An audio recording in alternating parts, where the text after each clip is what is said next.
আজকে এই ইনস্টিটিউশনে আসার মূল উদ্দেশ্য হচ্ছে এখানে একটা ব্যতিক্রমধর্মী যা সহজে সম্ভব না, সেই সম্ভবটি করেছেন আমাদের এই প্রতিষ্ঠান, তার চিকিৎসকবৃন্দ। একটি বিশাল কাজ এবং আমি বড় ধরনের একটা অ্যাচিভমেন্ট বা অর্জন বলে মনে করি। টঙ্গীতে তাসফিন নামে একজন কিশোর কেবল ইন্টারমিডিয়েট পাস করেছে, সন্ত্রাসীরা তার হাত বিচ্ছিন্ন করে দিয়েছিল।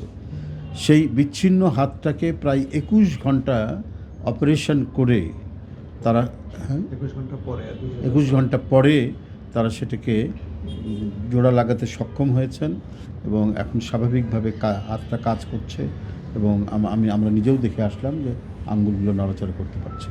মানে এখানে আসার এই উদ্দেশ্য হচ্ছে যে আমাদের চিকিৎসকবৃন্দ আমাদের বাংলাদেশে তারা প্রতিটা ক্ষেত্রে মানে চিকিৎসা বিজ্ঞানের যতগুলো শাখা আছে প্রত্যেকটি শাখায় আমাদের বাংলাদেশের সারা চিকিৎসকরা সিনসিয়ারলি কাজ করলে এখান থেকে হাজার হাজার মানুষ পার্শ্ববর্তী দেশ বা বিদেশে যায়, সে যাওয়ার আর প্রয়োজন হতো না। কারণ আমাদের চিকিৎসকবৃন্দ তারা মেধায়, মননে এবং কাজে অসাধারণ তাদের দক্ষতা রয়েছে।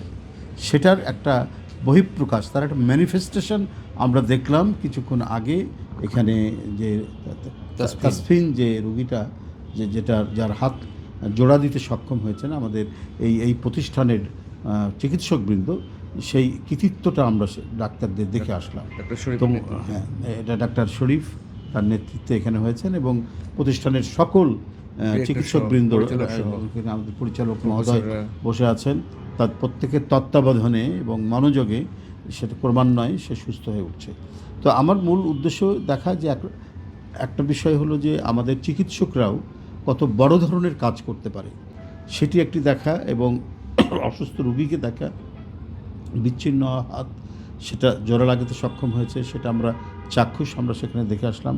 ডাইরেক্টর সাহেব এখানে, আমাদের ম্যাডাম ছিলেন এবং যিনি মূল যে ডাক্তার শরীফ সে ছিলেন এবং তার সাথে যারা সহযোগিতা করেছেন সেই তরুণ চিকিৎসকবৃন্দরাও ছিলেন। তো সব মিলিয়ে আমি নিজেকে গর্ব অনুভব করছি যে আমরা এই বাংলাদেশের মানুষ, আমরা রিসোর্সে, সম্পদে, মেধায় কোনো দিক থেকে আমরা কম নই। শুধুমাত্র একটা পৃষ্ঠপোষকতা দরকার।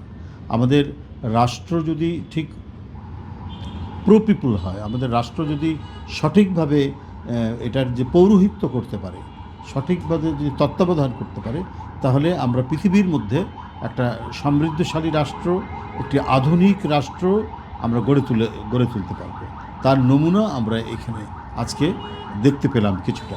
তো যাই হোক, আমি খুব দ্রুত তাসফিনের আরোগ্য কামনা করছি, দ্রুত সে সুস্থ হয়ে উঠুক এই কামনা করছি। আর এখানে পরিচালক সহ যারা এই টিমে কাজ করেছেন, শরীফের নেতৃত্বে ম্যাডাম সহ সবাইকে আমি আন্তরিক প্রীতি এবং অভিনন্দন জানাচ্ছি তাদের এই মহতী উদ্যোগ এবং তাদের এই নিষ্ঠার সাথে এই কাজটি সম্পাদন করার জন্য।